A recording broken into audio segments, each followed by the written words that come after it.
ထိုင်နေတဲ့ဒေါက်တာနော့ကပါရုတ်တရက်မြင်လိုက်ရတာကြောင့်ဗီဒီယိုအန်အော်သွားပါတယ်ဒီလိုနဲ့ထရီဟာဒေါက်တာဌာနရဲ့အိမ်ကိုပါလာပြီးသူ့ဘော်ဌာနအညံ့ခံလာအောင်လုပ်ပေးဖို့ဘီကိုကျေးဇူးတင်မိတယ်လို့ပြောနေပါတယ်ထရီကတော့ဌာနတယောက်ဘီကိုပဲလမ်းကြည့်နေတာကိုမြင်ရတာကြောင့်သူ့ကိုမလိမ္မာနဲ့လို့ပြောလိုက်ပါတယ်ဒါပေမဲ့ဌာနကသူနဲ့နော့ရဲ့လူသစ်ဘဝကအကြောင်းတွေကိုပြန်မြင်အောင်ပြီးနော့ကိုသတိရမိတာကြောင့်ပါလို့ပြန်ဖြေဆိုနေခဲ့ပါတယ်အဲဒီနောက်မှာတော့ဌာနကရေချိုးဖို့ထွက်သွားတာကြောင့်ထရီကတယောက်တည်းကြံခဲ့ပြီးအေကန်ထဲမှာရှိနေတဲ့နော့ရဲ့ပုံကိုကြည့်နေခဲ့ပါတယ်ဒီလိုနဲ့ထရီကနော့ပုံအောက်မှာရှိနေတဲ့စပီကာကနေထွက်လာတဲ့သချင်းကိုမကြိုက်တာကြောင့်သွားပြောင်းခဲ့ပါတယ်ဒါပေမဲ့ထရီမကြိုက်တဲ့သချင်းတန်တာထပ်ထွက်လာတာကြောင့်ထရီလဲပလက်ပေါက်ကျိုးကိုဖြုတ်ပစ်ပါတယ်ဘလို့ပဲပလက်ပေါက်ကျိုးကိုဖြုတ်ပါစေနော့ရဲ့ဝင်းကြီးကထရီကို6လမ်းဖို့အတွက်သချင်းကိုနောက်တစ်ကြိမ်ပြန်ဖွင့်ပြခဲ့ပါတယ်အဲဒါကြောင့်ထရီလဲနားပိတ်ပြီးဌာနကိုအော်ခေါ်နေပေမဲ့ဌာနကရေချိုးကန်းထဲမှာမလို့မကြားခဲ့ပါဘူးအဲဒီနောက်မှာတော့ထရီလဲဘလို့မှမတက်နိုင်တော့ပဲဌာနအိမ်ထဲကနေထွက်ပြေးရပါတော့တယ်နောက်တစ်ရက်မှာတော့ဌာနကနော့အကြောင်းတွေကိုစဉ်းစားနေတော့ဘီကထက်ရောက်သွားပြန်ပါတယ်ဘီနဲ့ဌာနတို့စကားထိုင်ပြောနေရင်စကားအငင်းကုန်ဖြစ်ပြီးနားလည်မှုလွဲသွားတာကြောင့်ဘီလည်းထထောက်သွားပါတယ်အဲဒီနောက်မှာတော့ဌာနကဘီနောက်ကိုလိုက်လာပြီး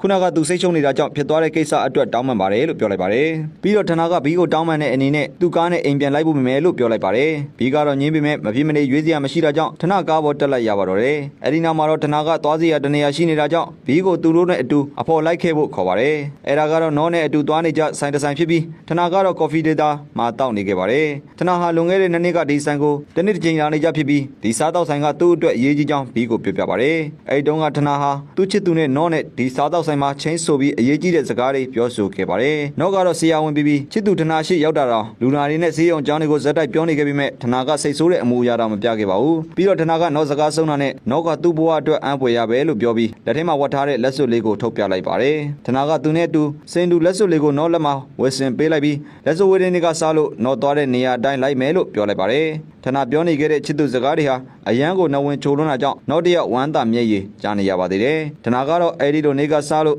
နောကိုဘယ်တော့မှလက်မလွတ်ပေးဘူးလို့ကတိပေးခဲ့လိုက်ပါတယ်ဌာနဟာရင်တိုက်မှုကိစ္စအပြီးမှာဒီစားတောက်ဆိုင်ကိုလာတိုင်းတယောက်တည်းထိုင်ပြီးသူရှိမှမရှိတော့တဲ့နော့ကိုပဲပြန်မြင်ရောင်နေရင်နာကျင်ခဲ့ရပါတယ်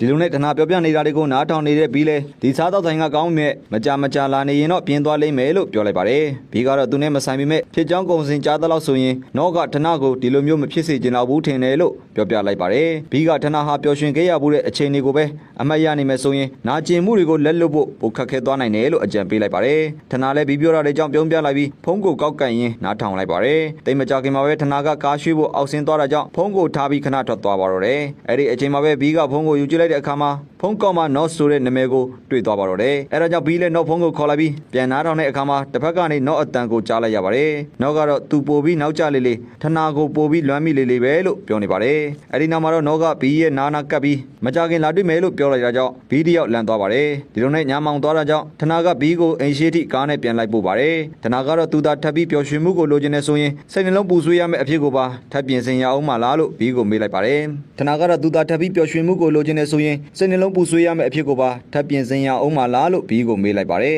်ဘီကတော့ဘာမှမပြောဘဲကားပေါ်ကဆင်းပြီးဌာနကိုနှုတ်ဆက်လိုက်ပါတယ်အဲ့ဒီနောက်မှာတော့ဘီပြန်ရောက်တဲ့အခါမှာအမေဖြစ်သူဌာနကိုလှမ်းတွေ့လိုက်တာကြောင့်ဘီကိုမေးလိုက်ပါတော့တယ်ဘီကတော့လုံးဖို့ကံပြတ်ပါပဲလို့သာပြန်ဖြေတာကြောင့်အမေဖြစ်သူလည်းဌာနမှာရည်စားရှိနေတယ်လို့ထင်နေခဲ့ပါတယ